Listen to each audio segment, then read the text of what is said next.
Because of the steps taken by our nations and all nations, we can now say that we've stopped our economic freefall. But we also know that stopping the bleeding isn't nearly enough. Our work is far from over.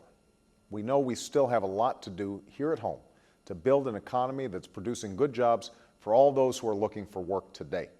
And we know we still have a lot to do in conjunction with the nations around the world to strengthen the rules governing financial markets and ensure that we never again find ourselves in the precarious situation we found ourselves in just 1 year ago.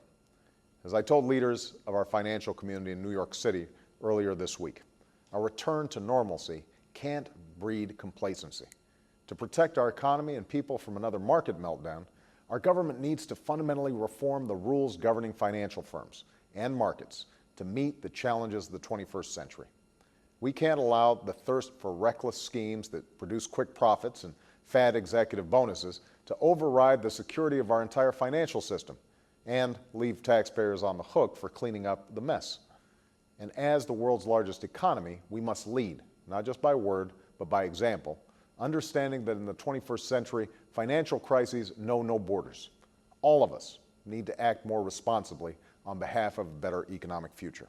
That's why at next week's G-20 summit, we'll discuss some of the steps that are required to safeguard our global financial system and close gaps in regulation around the world, gaps that permitted the kinds of reckless risk-taking and irresponsibility that led to the crisis.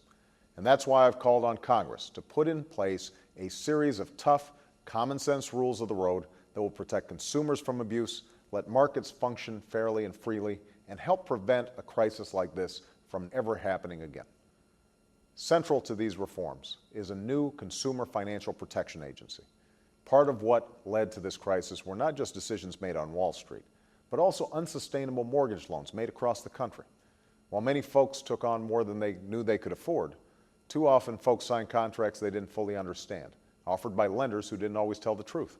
That's why we need clear rules, clearly enforced, and that's what this agency will do. Consumers shouldn't have to worry about loan contracts written to confuse, hidden fees attached to their mortgages, and financial penalties, whether through a credit card or debit card, that appear without a clear warning on their statements. And responsible lenders, including community banks, trying to do the right thing, shouldn't have to worry about ruinous competition from unregulated and unscrupulous competitors.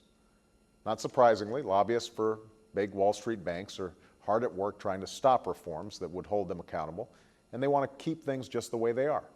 But we can't let politics as usual triumph so business as usual can reign.